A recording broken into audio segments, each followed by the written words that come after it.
واتقوا الله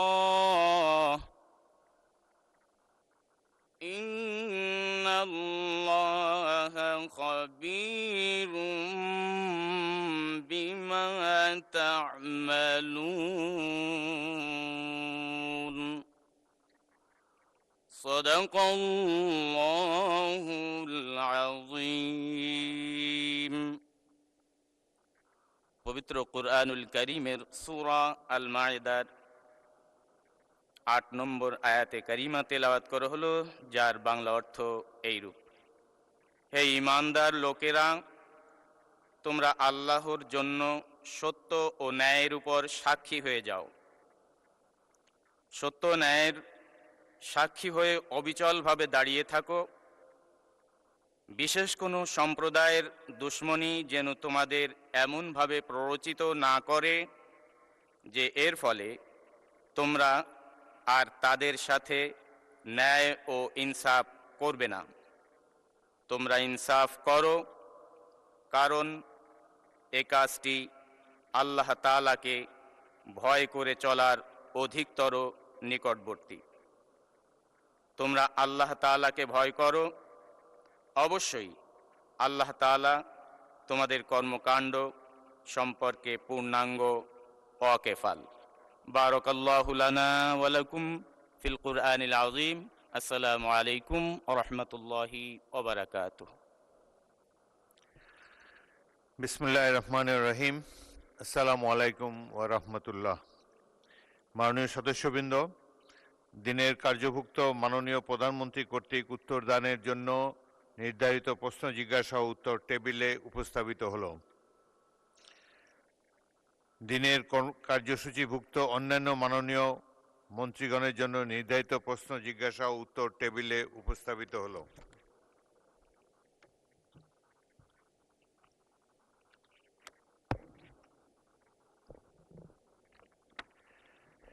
মাননীয় সদস্যবৃন্দ, আজ কার্যপ্রণালী বিধির 71 বিধিতে জরুরি জনগুরুত্বপূর্ণ সম্পন্ন বিষয় সম্পর্কে 82টি মনোযোগ আকর্ষণের নোটিশ পাওয়া গেছে।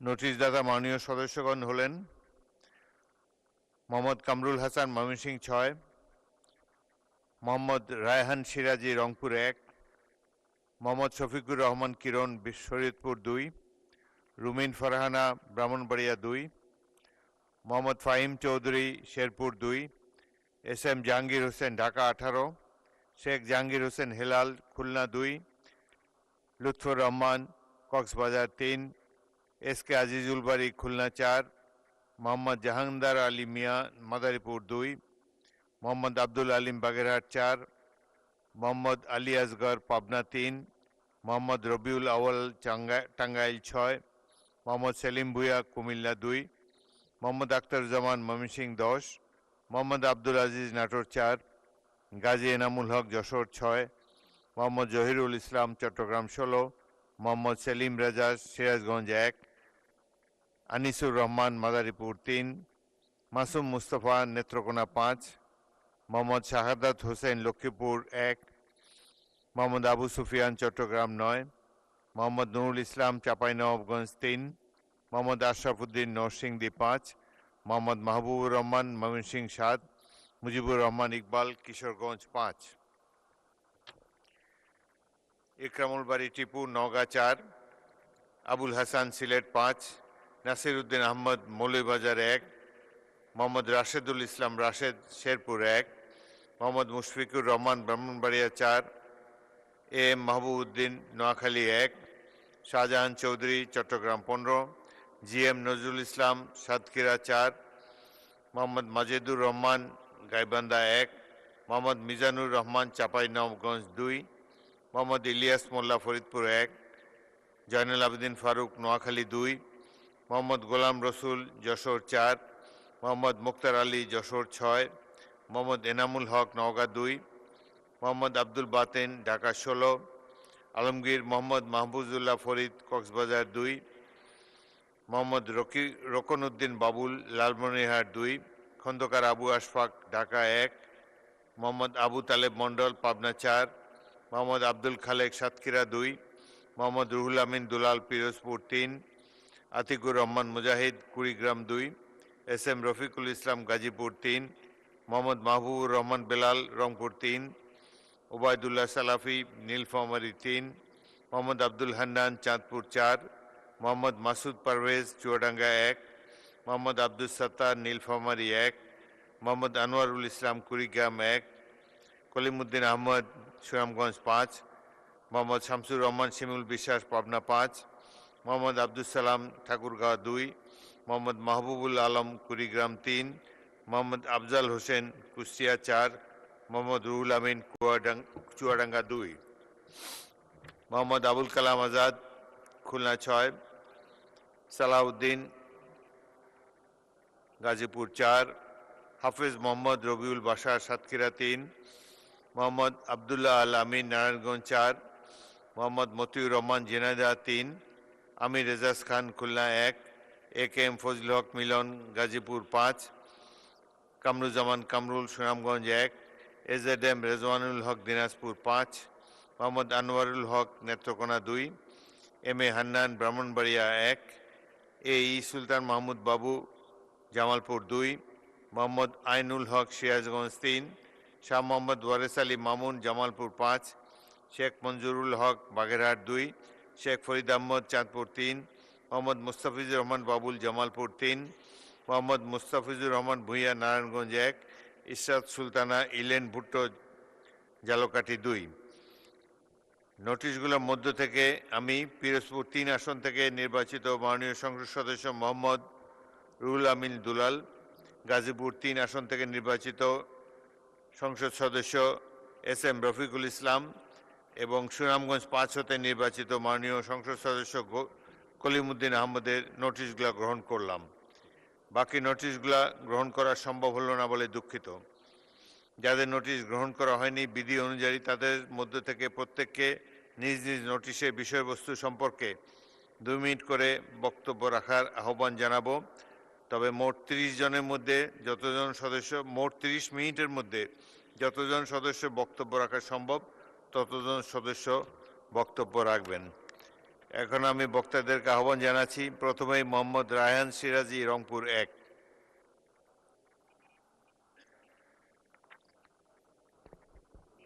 বিসমিল্লাহির রহমানির রহিম।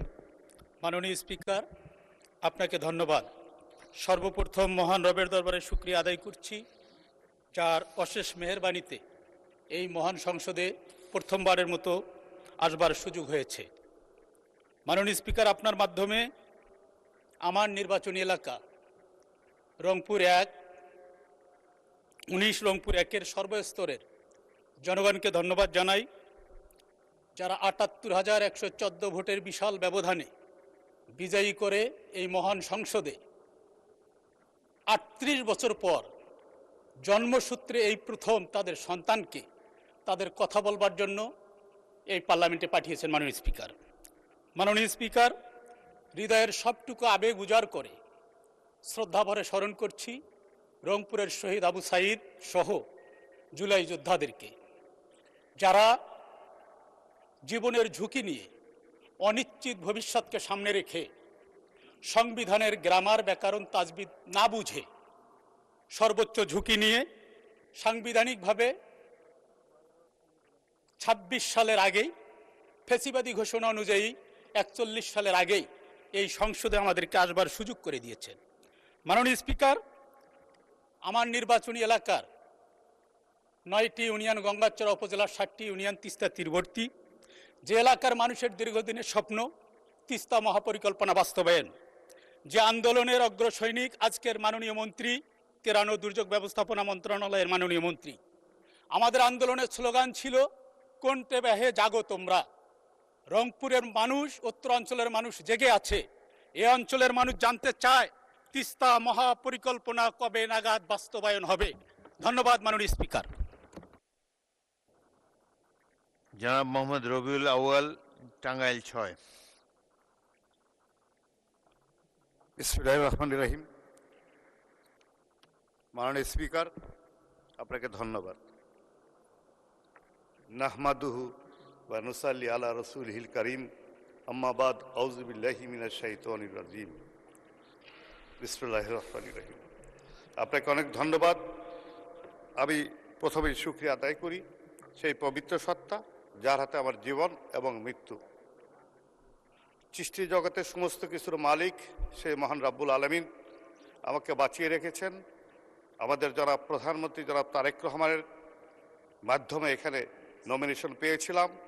ইনশাল্লাহ আমি এখানে আসতে সক্ষমতা অর্জন করেছি। নাগরপুর চারিদিকে নদী বেষ্টিত।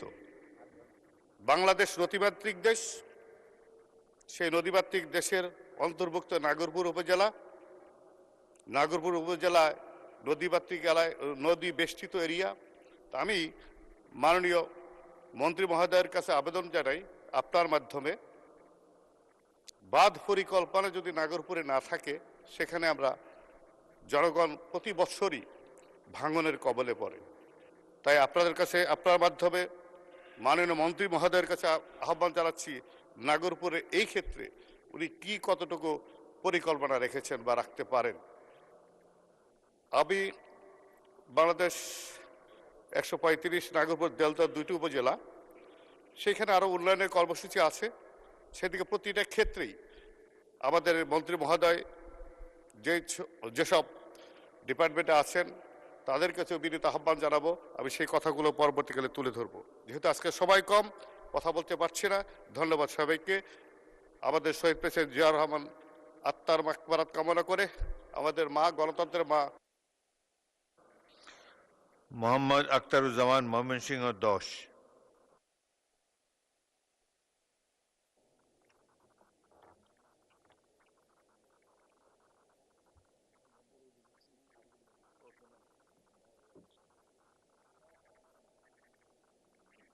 গাজী মোহাম্মদ এনামুল হক, যশোর 5।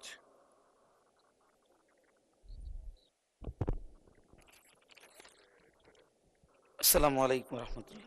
মাননীয় স্পিকার, আপনাকে ধন্যবাদ জানাচ্ছি আমাকে সুযোগ দেওয়ার জন্য। মনিরামপুরের সকল জনগণকে শুভেচ্ছা জানিয়ে আমি আমার প্রস্তুতি উত্থাপন করছি মাননীয় স্বাস্থ্য পরিবার কল্যাণ মন্ত্রিমণ্ডল আকর্ষণের জন্য। আমার মনিরামপুর উপজেলা 50 শয্যা বিশিষ্ট হাসপাতালকে 100 শয্যায় উন্নীত করার জন্য প্রয়োজনীয় বাজেট বরাদ্দের আবেদন প্রসঙ্গে। মাননীয় স্পিকার, আমার নির্বাচন এলাকা 89 যশোর 5 মনিরামপুরবাসীর পক্ষ থেকে জানাচ্ছি এই এলাকাটি জনসংখ্যা এবং আয়তনে দেশের অন্যতম বৃহৎ একটি উপজেলা, যা 17টি ইউনিয়ন এবং একটি পৌরসভা সমন্বয়ে গঠিত। এখানে ভবদা নামক একটি স্থান অবস্থিত, যা 9টি ইউনিয়নের ব্যাপ্তি অবস্থিত। অত্র এলাকাটি প্রায় সমস্ত বছর পানি নিচে তলিয়ে থাকে, যার কারণে পানিবাহিত রোগের প্রকোপে দিন দিন বেড়েই চলেছে। তাছাড়া অনেক বড় উপজেলা হওয়ায় অন্যান্য ইউনিয়নের দারিদ্র রোগীরা প্রত্যাশা অনুযায়ী স্বাস্থ্যসেবা থেকে বঞ্চিত হচ্ছে। উল্লেখ্য, উপজেলার স্বাস্থ্য কমপ্লেক্সটি 1964 সালে নির্মিত। শুরুতে 31 শয্যা বিশিষ্ট ছিল, তারপরে এটি 50 শয্যা উন্নীত করা হয়।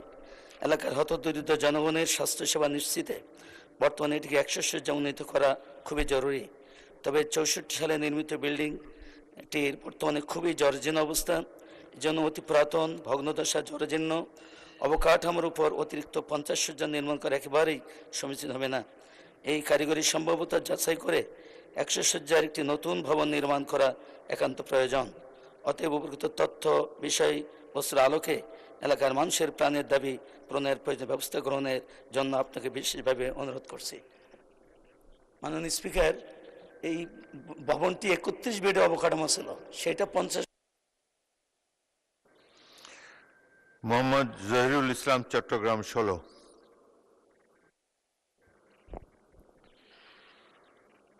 মাননীয় স্পিকার, আপনাকে ধন্যবাদ।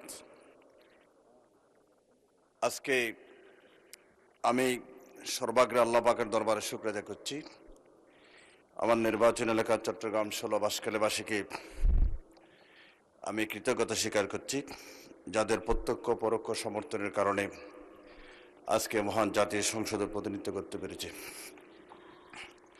মাননীয় স্পিকার, আমার নির্বাচন এলাকা চট্টগ্রাম 16 বাঁশখালী উপর দিয়ে আনোয়ারা, বাঁশখালী, পেকুয়া এবং চকরিয়া একটি আঞ্চলিক মহাসড়কের প্রশস্তকরণ একটি কর্মসূচি একদিকে অপেক্ষমান রয়েছে।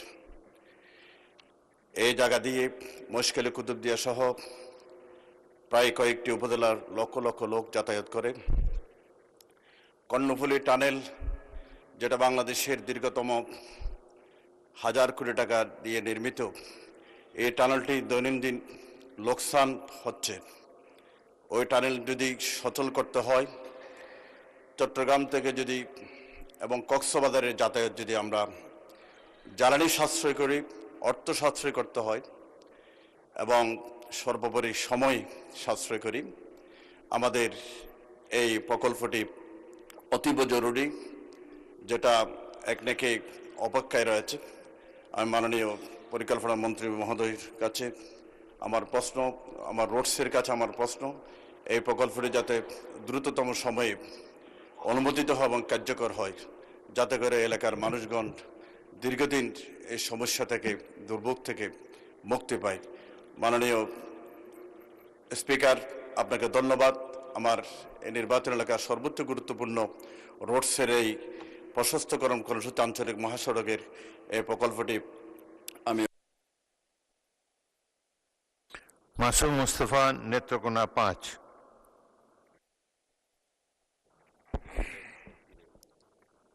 মাননীয় স্পিকার, আপনাকে ধন্যবাদ। আমি ধন্যবাদ জানাচ্ছি আমার নির্বাচনী এলাকার পূর্বধলার সর্বস্তরের জনগণকে। আমার উত্থাপনীয় বিষয় 161 নেত্রকোনা 5 পূর্বধলা উপজেলা সদরকে পৌরসভায় উন্নীতকরণ প্রসঙ্গে।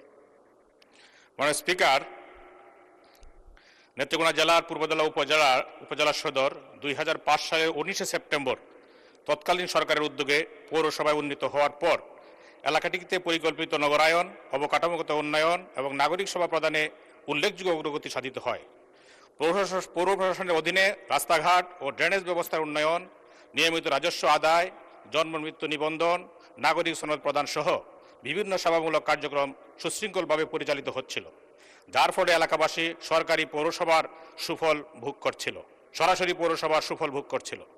কিন্তু 2009 সালে পূর্বধলা পৌরসভা বাতিল ঘোষণার ফলে এ অঞ্চলের মানুষ পুনরায় ইউনিয়ন পরিষদ ভিত্তিক সীমিত সেবার উপর নির্ভরশীল হয়ে পড়ে। এতে পূর্বে গড়ে ওঠা উন্নয়ন কার্যক্রম স্থবির হয়ে যায়, অবকাঠামোর রক্ষণাবেক্ষণ ঘাটতি দেখা দেয় এবং নাগরিক সেবার মান উল্লেখযোগ্যভাবে হ্রাস পায়। একই সঙ্গে পৌরসভার তহবিল, সম্পদ ও চলমান কার্যক্রমের সচ্ছলতা ও জবাবদিহিতা নিয়েও জনমনে প্রশ্নের সৃষ্টি হয়েছে। এছাড়া দ্রুত বর্ধনশীল জনসংখ্যা, নগরায়নের চাহিদা এবং ব্যবসা বাণিজ্যের প্রসারের প্রেক্ষাপটে পূর্বধলাকে পুনরায় পৌরসভা উন্নীত করার সময় উপযোগী অত্যন্ত প্রয়োজনীয় হয়ে উঠেছে। ইতিমধ্যে স্থানীয় জনগণ, সুশীল সমাজ ও বিভিন্ন সংগঠনের পক্ষ থেকে মানববন্ধন ও স্মারকলিপি প্রদানের মাধ্যমে এই দাবির প্রতি জোরালো সমর্থন জানানো হয়েছে, যা এই অঞ্চলের মানুষের দীর্ঘদিনের আশা আকাঙ্ক্ষার প্রতিফলন। এমত অবস্থায় সরকার কি পূর্বধলা উপজেলায় সার্বিক উন্নয়ন, আধুনিক নাগরিক সেবা নিশ্চিতকরণ এবং জনগণের ন্যায্য দাবি বিবেচনায় নিয়ে পুনরায় মোহাম্মদ আবু সুফিয়ান, চট্টগ্রাম 9। নাহমাদুহু ওয়া নুসাল্লি আলা রাসূলিহিল কারীম, আম্মা বাদ, ফাউযু বিল্লাহি মিনাশ শাইতানির রাজীম, বিসমিল্লাহির রহমানির রহিম। মাননীয় স্পিকার, আপনাকে ধন্যবাদ। আমি মাননীয় পরিবেশ, বন ও জলবায়ু পরিবর্তন মন্ত্রীর মনোযোগ আকর্ষণ করতে চাই। আমার বিষয়টা হচ্ছে চট্টগ্রামের প্রধান নদী কর্ণফুলীতে দখল ও দূষণমুক্ত রাখা প্রসঙ্গে। মাননীয় স্পিকার, অর্থনীতির প্রাণ কর্ণফুলী শুধুমাত্র চট্টগ্রামবাসীর নয়, এটি সমগ্র বাংলাদেশের প্রাণভোমরা। এই কর্ণফুলীর বেহাল দশা দেখে চট্টগ্রামবাসীর উদ্বেগ উৎকণ্ঠার শেষ নেই। নদীর দুই পারে দীর্ঘদিন ধরে চলছে অবৈধ দখলদারিত্ব। নদী দখল করে তৈরি করা হয়েছে অবৈধ স্থাপনা ও অবকাঠামো। এর ফলে নদীর স্বাভাবিক গতিশীলতা ও প্রবাহে প্রতিবন্ধকতা তৈরি হয়েছে, যার কারণে কর্ণফুলী ভরাট হয়ে যাচ্ছে ক্রমশ। এছাড়াও মানবসৃষ্ট দূষণ ও শিল্প কারখানার বর্জ্য, প্লাস্টিক, পলিথিনের স্তর জমে নদীর তলদেশ ভরাট হয়ে গেছে, যা নদী এবং নদীর জীব বৈচিত্র্যকে চরম হুমকির মুখে ফেলেছে ও মাছের প্রজাতি বিলুপ্ত হচ্ছে। ধারণা করা হচ্ছে নগরীর 37টি খাল ও নালা থেকে প্রতিদিন কয়েক হাজার টন বর্জ্য কর্ণফুলীতে পড়ে। এ নদীর প্রতি দায়িত্বশীল হওয়া এবং নদীকে জীবন্ত রাখা দেশের সমৃদ্ধির জন্য অত্যন্ত জরুরি। তাই চট্টগ্রামের প্রধান নদী কর্ণফুলীকে বাঁচাতে অবৈধ স্থাপনা উচ্ছেদ, বৈধ শোধনাগার স্থাপন সহ আইন প্রয়োগকারী সংস্থাকে কঠোর হওয়া এবং জনসাধারণের মধ্যে সচেতনতা বাড়ানোর কার্যকরী পদক্ষেপ নেওয়া জরুরি। মাননীয় স্পিকার, বিষয়টি অতীব জরুরি এবং জনগুরুত্বপূর্ণ বিধায় আমি আপনার মাধ্যমে মাননীয় পরিবেশ, বন ও জলবায়ু পরিবর্তন মন্ত্রীর মহোদয়ের দৃষ্টি আকর্ষণ করছি। আপনাকে ধন্যবাদ। জনাব মোহাম্মদ মিজানুর রহমান, চাঁপাইনবাবগঞ্জ 2।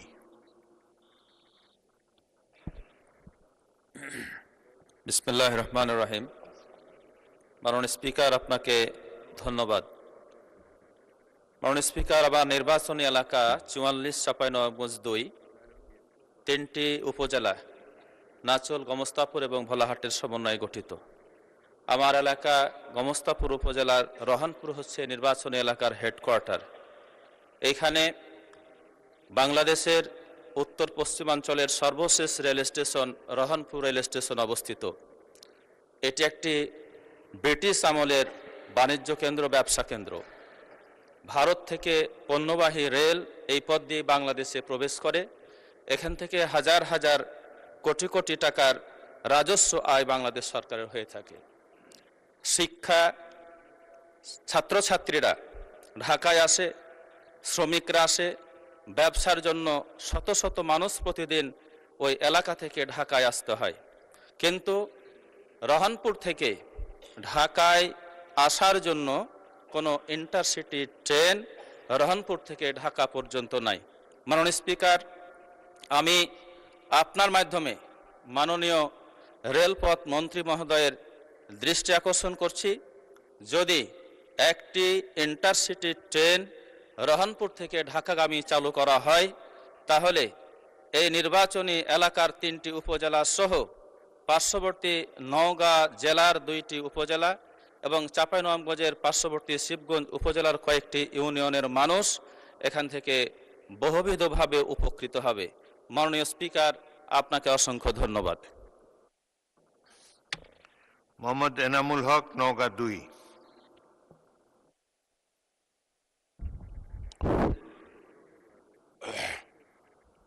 আসসালামু আলাইকুম। সম্মানিত স্পিকার, আপনাকে ধন্যবাদ। জীবনের প্রথম মহান এই জাতীয় সংসদে কথা বলার সুযোগ পেয়ে মহান আল্লাহর দরবারে শুকরিয়া আদায় করছে। পাশাপাশি দরুদ ও সালাম পেশ করছে পৃথিবীর শ্রেষ্ঠ রাষ্ট্রনায়ক আমার প্রিয় নবী হযরত মুহাম্মদ সাল্লাল্লাহু আলাইহি ওয়াসাল্লামের প্রতি। মাননীয় স্পিকার, আমার নির্বাচনী এলাকা 47 নওগাঁ 2, পতিতলা, ধামরহাট 2টি উপজেলা নিয়ে গঠিত। এখানে 19টি ইউনিয়ন, 2টি পৌরসভা আছে। আমার এলাকায় প্রায় 6 লক্ষ লোকের বসবাস। আজকে অত্যন্ত দুঃখের সাথে আমি এই মহান সংসদে আপনার মাধ্যমে জানাতে চাই, দেশ স্বাধীন হওয়ার 54 বছর পরেও যদি আমাদের মৌলিক চাহিদার জন্য এই সংসদে দাঁড়িয়ে কথা বলতে হয়, তাহলে কতদিনই আমাদের এই মৌলিক চাহিদার সমাধান ঘটবে, এটি আমার ভাবার বিষয়। আমার 2টি উপজেলায় 2টি স্বাস্থ্য কমপ্লেক্স আছে, 2টিতেই 50 শয্যা বিশিষ্ট বেড আছে, কিন্তু আমার জনগণের চাহিদা অনুযায়ী এটা অত্যন্ত অপ্রতুল্য। আমি নিজেও আমার ধামরহাট উপজেলা স্বাস্থ্যকেন্দ্রে চিকিৎসা নেই। সেইখানে পর্যাপ্ত আধুনিকায়ন কোনো যন্ত্রপাতি নেই এবং আমাদের বিশেষ করে পরিচ্ছন্নতা কর্মীর ব্যাপক অভাব। সব দিক থেকেই আমরা সীমান্তবর্তী এলাকা হবার কারণে আমরা সেখান থেকে পিছিয়ে আছি। বিশেষ করে আমার উপজেলায়, ধামরহাট উপজেলার যে স্বাস্থ্য কমপ্লেক্সের যে বাউন্ডারি ওয়ালটা, এটা দীর্ঘদিন থেকে ভেঙে পরিত্যক্ত হয়ে আছে। সন্ধ্যার পরে ডাক্তার এবং নার্সদের নিরাপত্তার ব্যাপক ঘাটতি ঘটছে। তাই আমি মনে করি, আপনার মাধ্যমে বলতে চাই, স্বাস্থ্য পরিকল্পনার দৃষ্টি আকর্ষণ করছি অতি সত্বর এগুলো সমাধানের জন্য। এবং আমার ওই এলাকায় একটু মহিলা। মোহাম্মদ আব্দুল বাতেন, ঢাকা 16।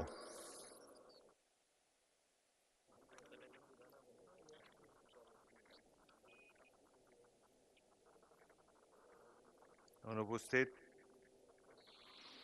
মোহাম্মদ আতিকুর রহমান মুজাহিদ, কুড়িগ্রাম 2।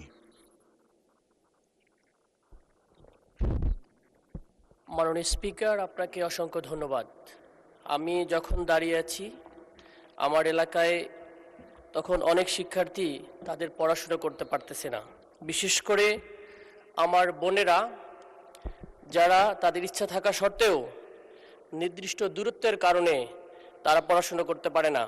আজকে আমি যে বিষয়টার উপর বলতেছি সেটা হচ্ছে আমার সদর উপজেলার ঘোগাদহ ইউনিয়ন, সেই ইউনিয়নে প্রায় 40,000 লোকের বসবাস। দুঃখজনক বিষয়, মাত্র 2টি মাধ্যমিক বিদ্যালয় রয়েছে, কিন্তু কোনো ধরনের উচ্চ মাধ্যমিক কোনো বিদ্যালয় নাই। ওখানকার স্থানীয় লোকজন নিজ উদ্যোগে একটা কলেজ স্থাপন করলেও সেটার অনুমোদন না থাকায় দীর্ঘদিন ধরে ওটা বন্ধ হয়ে চলে গিয়েছে। তার মানে এই 40,000 লোকের কোনো ধরনের উচ্চ মাধ্যমিক শিক্ষা নাই। সেখানকার স্টুডেন্টকে 20 কিলোমিটার দূরে অন্য একটা জায়গায় গিয়ে তাদের শিক্ষা গ্রহণ করতে হয়। এটা আমাদের জন্য দুঃখজনক। এই সরকারের শিক্ষা নিয়ে অনেক ভাবনা রয়েছে আমরা জানি, কিন্তু একটা ইউনিয়ন পুরো অন্ধকার ব্ল্যাকআউট থাকবে, এটা আসলে হতে পারে না। আমি হিসাব করে ওখানে গিয়েছিলাম, নিজে দেখেছি 61টি গ্রাম, একটা বিশাল একটা ইউনিয়ন। সেই ইউনিয়নে যদি দ্রুততার সহিত একটা কলেজকে অনুমোদন হতে পারে বেসরকারি উদ্যোগে হলেও যদি এমপিও করা হয়, তাহলে ওখানকার বোনেরা, আমার ছোট বোনেরা, তারা পড়াশোনা করতে পারবে। এবং কুড়িগ্রাম থেকেও একসময় বেগম জিয়া যেভাবে শিক্ষার উন্নয়ন ঘটিয়েছিল, মাধ্যমিক স্তরে ফ্রি দিয়েছিল, কিন্তু ওখানকার শিক্ষার আলোয় তো পৌঁছাইতে পারতেছে না। মাননীয় স্পিকার, আপনার মাধ্যমে আমি দ্রুত বাস্তবায়নের জন্য একটা যেন ওখানে উচ্চ মাধ্যমিক স্কুল হয় সেটার জন্য আবেদন করতেছি, এবং কুড়িগ্রামের মানুষ এটার জন্য কৃতজ্ঞ থাকবে। আপনাদের প্রতি অসংখ্য ধন্যবাদ। মোহাম্মদ ওবায়দুল্লাহ সালাফি, নীলফামারী 3। আসসালামু আলাইকুম রহমতুল্লাহ ওবরাকাতুহু। মাননীয় স্পিকার, আপনাকে অনেক ধন্যবাদ। উত্তর জনপদের অন্যতম একটি উপজেলা জলঢাকা উপজেলা থেকে আমি নির্বাচিত। এই প্রথম মহান সংসদে দাঁড়িয়ে আমার কথা বলার সুযোগ হয়েছে। এজন্য আমি আমার নীলফামারী 3 জলঢাকার সর্বস্তরের জনগণকে শুভেচ্ছা এবং ধন্যবাদ জানাচ্ছি, কৃতজ্ঞতা জানাচ্ছি। আমার জলঢাকা উপজেলার মৌলিক সমস্যার মধ্যে অনেকগুলো জল আর ঢাকা। যখন জল থাকে না তখন কাদায় পরিপূর্ণ হয়ে যায়। বিশেষ করে জলঢাকা উপজেলা স্বাস্থ্য কমপ্লেক্স এমন একটি পর্যায়ে পৌঁছেছে যেখানে বাউন্ডারি ওয়াল না থাকার কারণে চিকিৎসকগণ নিরাপত্তাহীনতায় ভুগতেছেন, প্রতিনিয়ত চুরির ঘটনা ঘটে এবং প্রয়োজনীয় সংখ্যক ডাক্তার নেই, ওষুধের সংকট। আমার উপজেলাটি এমন একটা পর্যায়ে অবস্থিত যেখানে পার্শ্ববর্তী উপজেলা ডোমার, ডিমলা, কিশোরগঞ্জের লোকজনের যোগাযোগের সুবিধার্থে তারা জলঢাকায় আসেন। ফলে সরকারের পক্ষ থেকে যে বরাদ্দ আসে সেই বরাদ্দ দিয়ে চিকিৎসকগণ প্রতিনিয়ত হিমশিম খেয়ে থাকেন। এমতো অবস্থায় মাননীয় স্বাস্থ্যমন্ত্রীর নিকট আমার প্রত্যাশা, আবেদন জলঢাকাবাসীর পক্ষ থেকে অবিলম্বে জলঢাকা উপজেলা স্বাস্থ্য কমপ্লেক্সে প্রয়োজনীয় চিকিৎসক সহ সামগ্রিক সমস্যা সমাধানের জন্য উনি উদ্যোগ গ্রহণ করবেন এবং জলঢাকার মানুষ ওনার প্রতি অনেক কৃতজ্ঞ থাকবেন। উত্তরবঙ্গের অবহেলিত মানুষ তারা সুচিকিৎসার অভাবে রংপুরে আসার তাদের সামর্থ্য নেই, ঢাকায় আসা তো দূরের কথা, তাদের পার্শ্ববর্তী শহর রংপুরে তারা আসতে পারে না। এজন্য এই উত্তরাঞ্চলে অবহেলিত মানুষের পাশে দাঁড়ানোর জন্য মাননীয় স্বাস্থ্যমন্ত্রীর প্রতি আমি সবিনয় অনুরোধ জানাচ্ছি। মাননীয় স্পিকার, আপনাকে ধন্যবাদ। মোহাম্মদ আফজাল হোসেন, কুষ্টিয়া 4।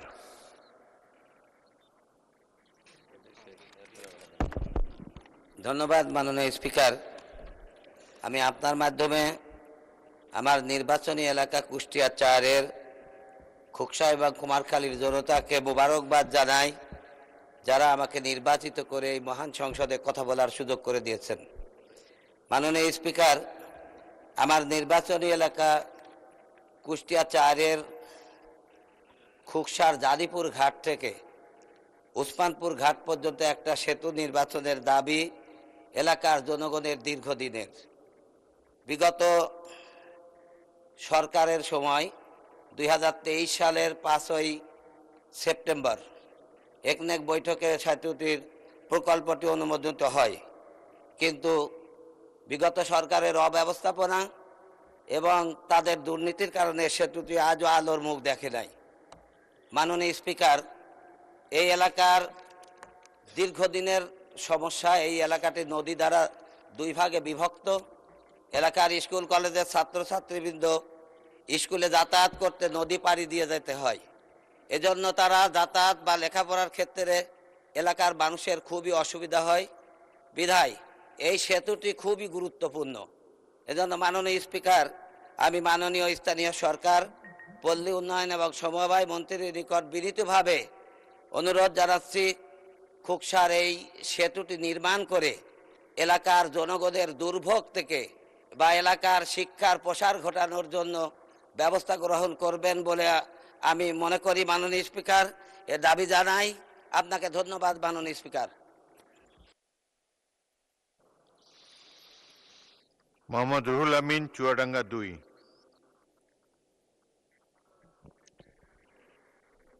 মাননীয় স্পিকার, আপনাকে ধন্যবাদ। আজকে প্রথম মহান সংসদে দাঁড়িয়ে কথা বলার সুযোগ পেয়েছি এবং প্রথমবারের মতো আমার অঞ্চল থেকে বাংলাদেশ স্বাধীন হওয়ার পর এই প্রথম কোনো সংসদ সদস্য এই মহান সংসদে দাঁড়িয়ে কথা বলার সুযোগ পেয়েছে। আমার নির্বাচনী এলাকা জীবননগর দর্শনা এবং দামোহদা, দুটো উপজেলা, একটা থানা। এই বিশাল অঞ্চলের জন্য মাত্র 2টি উপজেলা স্বাস্থ্য কমপ্লেক্স, যেটা মাত্র 31 বেডের। উন্নত চিকিৎসা এখানে বলতে কিছু নেই। অপারেশন থিয়েটার কবে নাগাদ চলেছে এটা কেউ বলতে পারে না। ওখানকার ডাক্তাররা, মেডিকেল অফিসাররা আউটডোরে ডিউটি করার সুযোগ পান না, কারণ মেডিকেল অফিসার নেই। মেডিকেল অ্যাসিস্ট্যান্ট দিয়ে আউটডোর চালানো হয়। তাদের জন্য একটাই prescription, refer to Jessore, refer to Dhaka অথবা রেফার টু চুয়াডাঙ্গা। এই অবস্থায় এই চিকিৎসা সেবা কেন্দ্রগুলো চলছে।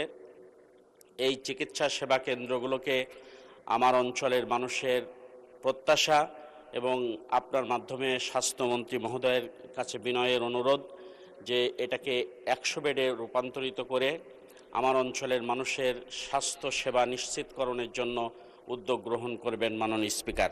মাননীয় স্পিকার, আমাদের এই অঞ্চলের মানুষ বেসরকারি হসপিটাল ক্লিনিকও তেমন নেই, চিকিৎসার জন্য খুবই কষ্ট পাচ্ছে। বিষয়টি যদি খুবই অনুগ্রহ করে মাননীয় স্বাস্থ্যমন্ত্রী দেখেন তাহলে আমার অঞ্চলের মানুষ কৃতজ্ঞ থাকবে। ধন্যবাদ মাননীয় স্পিকার আপনাকে। আলাউদ্দিন আল আমিন, নারায়ণগঞ্জ 4।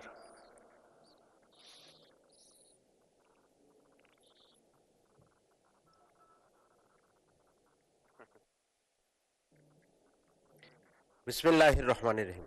মাননীয় স্পিকার, আপনাকে ধন্যবাদ। সেই সাথে ধন্যবাদ জানাতে চাই নারায়ণগঞ্জ 4বাসী, যারা বিপুল ভোটে আমাকে বিজয়ী করে একটা পরিবর্তনের লক্ষ্যে যাত্রা শুরু করেছে।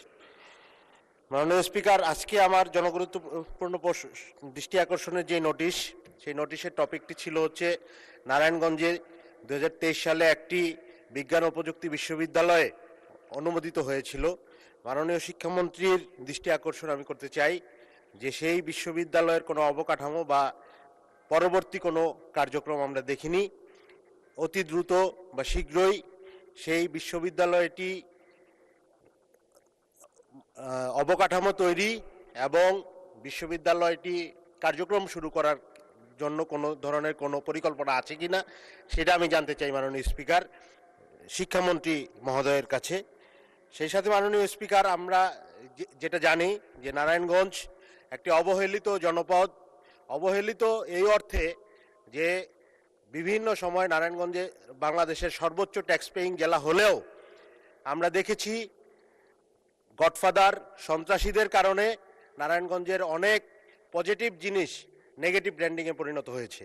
অনেক পজিটিভ কাজ আমরা কোনো ধরনের কোনো সুফল পাইনি। বিশ্ববিদ্যালয়, মেডিকেল কলেজ, হাসপাতাল, স্টেডিয়াম সহ আমরা দেখেছি বিভিন্ন ধরনের অবকাঠামো, অনুমোদিত এবং তৈরিকৃত অবকাঠামো, এগুলো বিনষ্ট হয়েছে, অবৈধ কাজে ব্যবহৃত হয়েছে। কোনোভাবে কোনো ধরনের পজিটিভ কাজে বা নারায়ণগঞ্জবাসীর উপকারে আসে এইরকম কোনো কাজ আমাদের অতীতের জনপ্রতিনিধিরা, গডফাদাররা বা সন্ত্রাসীরা করতে দেয়নি।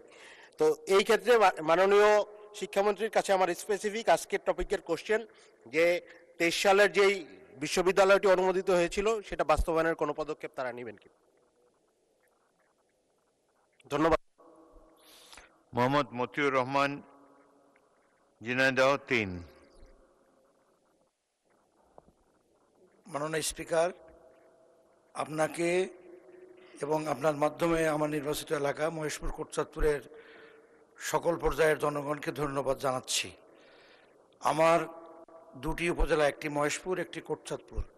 মহেশপুর উপজেলাটি 157 বছর বয়স, আরেকটি কোটচাঁদপুর উপজেলাটি 142 বছর। কিন্তু এখন পর্যন্ত এখানকার যে দুটো হাসপাতাল, তার যে করুণ অবস্থা, বিশেষ করে সীমান্তবর্তী হওয়ার কারণে আমার মহেশপুর হাসপাতালটির অবস্থা অত্যন্ত করুণ। ডাক্তার, নার্স, পরিচ্ছন্ন কর্মী সহ লজিস্টিক মেশিনারি সাপোর্ট একদম নাই। কোটচাঁদপুরের অবস্থাটাও তথৈবচ। মাননীয় মন্ত্রী মহোদয়, আপনার মাধ্যমে এই দুটি হাসপাতাল 50 থেকে 100 বেডে উন্নীত করবেন। এটা আমার প্রাণের দাবি, আমার এলাকা গণমানুষের দাবি। স্বাস্থ্যসেবা সুনিশ্চিত করবেন, গরিব মানুষেরা যেন সরকারিভাবে স্বাস্থ্যসেবা পায়। আমার আরেকটি হাসপাতাল মহেশপুর উপজেলার বাঁশবাড়িয়াতে 25 বেডের আন্ডার কনস্ট্রাকশন, প্রায় কাজটি হয়ে গিয়েছে, কিন্তু এটা উদ্বোধন করা দরকার। মাননীয় স্পিকার মহোদয়, আমার নির্বাচনী এলাকাটা close door border neighbouring area of India, under such awkward situation. আমার এলাকাতে একটু নজর দেওয়ার জন্য অনুরোধ করছি। এবং লক্ষ লক্ষ বিঘা জমি জলাবদ্ধতা রয়েছে। খালখনন সহ একটি কৃষি বিশ্ববিদ্যালয়ের দাবি আগেই করেছি। মাননীয় স্পিকার মহোদয়, আপনাকে ধন্যবাদ। আমি আপনার সুনজর কামনা করে আমার কথা শেষ করছি। আসসালামু আলাইকুম রহমতুল্লাহ। AKM ফজলুল হক মিলন, গাজীপুর 5। বিসমিল্লাহির রহমানির রহিম। আপনাকে ধন্যবাদ মাননীয় স্পিকার। আমার উত্থাপনীয় বিষয় হচ্ছে টঙ্গী থেকে ঢাকাগামী যে রেললাইনটি আসছে এবং টঙ্গী থেকে চট্টগ্রামগামী যে রেললাইনটি গিয়েছে ডাবল লাইন, 10 মাইল রাস্তার মধ্যে আমার নির্বাচনী আসনে 4 বার রেল ক্রসিং পার হইতে হয় যারা গাড়ি নিয়ে রোডে আমরা চলাচল করি। এইটা সাপ বেজির খেলার মতো এমন ভয়াবহ যে টঙ্গী থেকে রওনা দিলে 10 মাইল রাস্তা অতিক্রম করার সময় 1-2 ঘন্টা লাগে। 10 মাইল রাস্তার মধ্যে 4টা রেল ক্রসিংয়ের যদি ব্যারিকেড থাকে, স্বাভাবিক জীবনযাত্রা এখানে করা যায় না মাননীয় স্পিকার। আপনি শুনে আশ্চর্য হবেন, টঙ্গী থেকে রওনা দেওয়ার পরে প্রথম যে নিমতলি, এই দূরত্ব 3.2 কিলোমিটার, এইখানে রেল ক্রসিং। ওখান থেকে যখন দ্বিতীয় রেল ক্রসিং যায়, সেটা পুবাল কলেজ গেট, সেটা দূরত্ব 4.3 কিলোমিটার। ওখান থেকে যখন পরবর্তী রেল ক্রসিং, এটা শিমুলিয়া, তার দূরত্ব হচ্ছে 2.7 কিলোমিটার। ওখান থেকে যখন আবার আমরা দড়িপাড়া রেল ক্রসিং পাস করি, সেখানে দূরত্ব হচ্ছে 2 কিলোমিটার, 2.9 কিলোমিটার। ফলে কতক্ষণ পর ট্রেনের সম্মুখীন হতে হয় এবং প্রচণ্ড যানজটের সৃষ্টি হয়। অথচ এই রাস্তাটি ঢাকা সিলেটগামী রাস্তা নরসিংদী হয়ে, এখানে জনসংখ্যার চাপ, শিল্পাঞ্চল, প্রচুর অসুবিধার মধ্যে আমরা অবস্থান করতেছি। এই নিমতলি থেকে রেললাইনের দক্ষিণ দিক দিয়ে যদি কেবলমাত্র দড়িপাড়া পর্যন্ত 10 কিলোমিটার রাস্তা বিকল্প করা যায়, দক্ষিণ সাইড দিয়ে এক সাইড দিয়ে 4টা রেল ক্রসিং আমরা অতিক্রম করতে পারি, যেখানে কোনো বাধার সম্মুখীন হওয়া যাবে না। আমি সেই ব্যাপারে মাননীয় সড়ক, পরিবহন এবং সেতু মন্ত্রীর দৃষ্টি আকর্ষণ করছি। আশা করি জনদুর্ভোগের কথা চিন্তা করে এই ব্যাপারে উনি দ্রুত ব্যবস্থা গ্রহণ করবেন। আপনাকে ধন্যবাদ মাননীয় স্পিকার। ধন্যবাদ মাননীয় সদস্য। 30 মিনিট সময় অতিবাহিত হয়েছে। দিনের কার্যসূচি অনুযায়ী এখন সংসদের কার্যপ্রণালী বিধি 71 অনুযায়ী জরুরি জনগুরুত্বপূর্ণ সম্পন্ন বিষয়ে মনোযোগ আকর্ষণের গৃহীত নোটিশ সমূহের উপর আলোচনা। প্রথমে আমি নওগাঁ 4 থেকে নির্বাচিত মাননীয় সংসদ সদস্য ইকরামুল বারী টিপুকে তার জরুরি জনগুরুত্ব সম্পন্ন বিষয়ে মনোযোগ আকর্ষণের নোটিশটি পড়ার জন্য আহ্বান জানাচ্ছি। ধন্যবাদ মাননীয় স্পিকার। আজকে 71 বিধিতে জরুরি জনগুরুত্ব সম্পন্ন যে নোটিশ আমি দিয়েছিলাম, সেটা মাননীয় স্বাস্থ্য ও পরিবার কল্যাণ মন্ত্রীর মনোযোগ আকর্ষণের জন্য দিয়েছিলাম।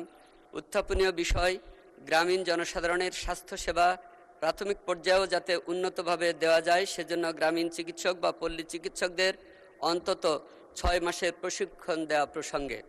মাননীয় স্পিকার, আমাদের এই সমাজে গ্রামীণ চিকিৎসক বা পল্লী চিকিৎসকদের একটা ভূমিকা রয়েছে, যদিও তারা সার্টিফিকেটধারী কোনো চিকিৎসক নয়। তারা ডাক্তার হিসেবে গ্রামে পরিচিত হলেও কাগজে কলমে ডাক্তার নয়, কিন্তু আমরা জন্মের পর থেকে দেখে আসছি গ্রাম এলাকায় তাদের উপর নির্ভর করেই মূলত আমাদের প্রাথমিক স্বাস্থ্যসেবা নিতে হয়, চিকিৎসার জন্য তাদের কাছেই যেতে হয়। গ্রামীণ জনপদের হাতের কাছে রাতে বিরেতে সময়ে অসময়ে তাদের ছাড়া কোয়ালিফাইড ডাক্তারদের আমরা পাই না। উপজেলা সদরে হয়তো সরকারি হাসপাতাল রয়েছে ঠিকই, কিন্তু সেইখানে পৌঁছাতে অনেক সময়ের ব্যাপার এবং সেখানে গিয়েও সব সময় সব বিষয়ের ডাক্তারকে আমরা হাতের কাছে পাই না। সেই জন্যই আমাদের শহীদ রাষ্ট্রপতি জিয়াউর রহমান 1979 সালে এই পল্লী চিকিৎসকদের প্রশিক্ষণের ব্যবস্থা করেছিলেন। সেখানে তিনি 9 মাসের বেসিক ট্রেনিং এবং 3 মাসের ইন্টার্নশিপ সহ 1 বছর মেয়াদি প্রশিক্ষণের ব্যবস্থা করেছিলেন। বিশেষ করে আমার উত্তরবঙ্গের নাটোরের লালপুরে সর্বপ্রথম এই প্রশিক্ষণের ব্যবস্থা শুরু হয়েছিল। পরবর্তী পর্যায়ে নওগাঁ জেলার নিয়ামতপুরে এই প্রশিক্ষণের ব্যবস্থা হয়, যেখানে নওগাঁ জেলার মধ্যে মান্দা, নিয়ামতপুর এবং পার্শ্ববর্তী জেলার গোমস্তাপুর উপজেলার পল্লী চিকিৎসকদের 1 বছর ব্যাপী এই প্রশিক্ষণ দেওয়া হয়েছিল। পরবর্তী সময়ে এই প্রশিক্ষণ কার্যক্রম বন্ধ হয়ে যায়। এখন আমরা মনে করি যে বর্তমান সময়ে আবার এই প্রশিক্ষণ কর্মসূচি দেওয়ার সুযোগ তৈরি হয়েছে। আমি এই বিষয়ে অত্যন্ত জনগুরুত্বপূর্ণ সম্পন্ন বিষয় বলেই আমি এ বিষয়ে মাননীয় স্বাস্থ্যমন্ত্রী এবং পরিবার কল্যাণ মন্ত্রীর মনোযোগ আকর্ষণ করেছি। আশা করি উনি এ বিষয়ে নজর দেবেন। ধন্যবাদ মাননীয় স্পিকার। ধন্যবাদ মাননীয় সদস্য। মাননীয় স্বাস্থ্য পরিবার কল্যাণ মন্ত্রী সরদার সাখাওয়াত হোসেনকে এ বিষয়ে সংক্ষিপ্ত বিবৃতি প্রদানের জন্য আহ্বান জানাচ্ছি। মাননীয় স্পিকার, আপনাকে ধন্যবাদ। মাননীয় সংসদ সদস্য জনাব ইকরামুল বারী টিপু 49 নওগাঁ 4 একটি গুরুত্বপূর্ণ বিষয়ের অবতারণা করার জন্য এই মহান সংসদে। আমি শ্রদ্ধার সাথে মাননীয় সংসদ সদস্যের অনুসন্ধানের এবং পরামর্শের জবাব দিচ্ছি। মাননীয় স্পিকার, ওনাকে ধন্যবাদ এই বিষয়টি উত্থাপনের জন্য। মাননীয় স্পিকার, পল্লী চিকিৎসকদের জন্য LMAF local medical assistant and family planning কোর্সটি ছিল একটি 6 মাস মেয়াদী প্রশিক্ষণ কোর্স, যা মূলত প্রাথমিক স্বাস্থ্যসেবা ও পরিবার পরিকল্পনা বিষয়ে পরিচালিত হতো। এটি কোনো পূর্ণাঙ্গ ডিপ্লোমা বা স্বীকৃত চিকিৎসক ডিগ্রি ছিল না, তবে এর মাধ্যমে প্রশিক্ষণপ্রাপ্তদের পল্লী চিকিৎসক হিসাবে গণ্য করা হতো। বাংলাদেশ রাষ্ট্রীয় চিকিৎসা অনুষদের নীতিমালার সাথে সামঞ্জস্যপূর্ণ না হওয়ায় 2008 সাল থেকে LMAF কোর্সের সনদ প্রদান বন্ধ আছে। মাননীয় স্পিকার, বর্তমানে জনগণের জন্য যথাযথ স্বাস্থ্য পরামর্শ সহজলভ্য করার লক্ষ্যে বাংলাদেশ রাষ্ট্রীয় চিকিৎসা অনুষদ 1 বছর মেয়াদী community health worker certificate course চালু আছে। এই কোর্সটির মাধ্যমে সরকারের ইউনিভার্সাল হেলথ কাভারেজ UHC এবং এসেনশিয়াল সার্ভিস প্যাকেজ ESP বাস্তবায়নের লক্ষ্যে পল্লী অঞ্চলে আনুষ্ঠানিক স্বাস্থ্যসেবা প্রদানকারীদের একটি সুশৃঙ্খল কাঠামোর আওতাভুক্ত করা হয়েছে। মাননীয় স্পিকার, বর্তমানে এই কোর্সের মাধ্যমে দেশব্যাপী 13টি প্রতিষ্ঠানে যে কোনো বয়সের আগ্রহী স্বাস্থ্যকর্মীদের প্রাথমিক ও সাধারণ জ্ঞান, মাতৃ ও শিশু স্বাস্থ্য, মানবদেহের সাধারণ জ্ঞান, সাধারণ প্যাথোলজি ও সংক্রমণ প্রতিরোধ, কমিউনিকেবল ও নন কমিউনিকেবল রোগ এবং সীমিত আকারে রোগ প্রতিরোধ জ্ঞান, কমিউনিটি মেডিসিন এবং প্রাথমিক স্বাস্থ্যসেবা, পরিবার পরিকল্পনা, ড্রাগ মেডিসিন ও ফার্স্ট এইড বিষয়ে যথাযথ প্রশিক্ষণ প্রদান করা হচ্ছে এবং পরীক্ষা গ্রহণের মাধ্যমে সনদ প্রদান করা হয়। এর মাধ্যমে পল্লী ও প্রত্যন্ত অঞ্চলের জনসাধারণের জন্য মানসম্পন্ন প্রাথমিক স্বাস্থ্যসেবা নিশ্চিত করা হচ্ছে। মাননীয় স্পিকার, আমি এর সাথে মাননীয় সংসদ সদস্যের জ্ঞাতার্থে একটু অ্যাড করতে চাই। মাননীয় প্রধানমন্ত্রী এই বিষয়ে একদিন একটি আলাপ করেছেন। এই দুইটি জিনিসকে একীভূত করে নিম্ন পর্যায়ে রুট লেভেলে আমাদের চিকিৎসা সেবাকে সহজলভ্য করার সাথে বা প্রাইমারি চিকিৎসাগুলি ফার্স্ট এড ট্রিটমেন্টকে আরও ত্বরান্বিত করার লক্ষ্যে সেই পল্লী চিকিৎসকের আওতাধীনে বা পল্লী চিকিৎসকের যেই ধারণাটা ছিল ওই ধারণাটিকে ধারণ করে নতুনভাবে কিছু একটা করার পরিকল্পনা মাননীয় প্রধানমন্ত্রী একদিন এই ব্যাপার নিয়ে আলোচনা ক্রমে বলেছেন। আমার দৃঢ় বিশ্বাস নতুন বাংলাদেশের স্থপতি আমাদের মাননীয় প্রধানমন্ত্রী জনাব তারেক রহমান সাহেব এইটার ব্যাপারে আরও একটু নতুনভাবে চিন্তা করে একটা ধারণা বা একটা পদক্ষেপ গ্রহণ করবেন। মাননীয় সংসদ সদস্যকে এটুকু আশ্বস্ত করেছি। মাননীয় স্পিকার, আপনাকে ধন্যবাদ। ধন্যবাদ মাননীয় মন্ত্রী। আমি মাননীয় সদস্য জনাব ইকরামুল বারী টিপুকে এই বিষয়ে একটি প্রশ্ন করার জন্য আহ্বান জানাচ্ছি। ধন্যবাদ মাননীয় স্পিকার। আমি আমার জেলার পরিসংখ্যান থেকে এটুকু বলতে চাই যে আমার নওগাঁ জেলায় বর্তমানে 4500 জন পল্লী চিকিৎসক রয়েছেন প্রশিক্ষণবিহীন।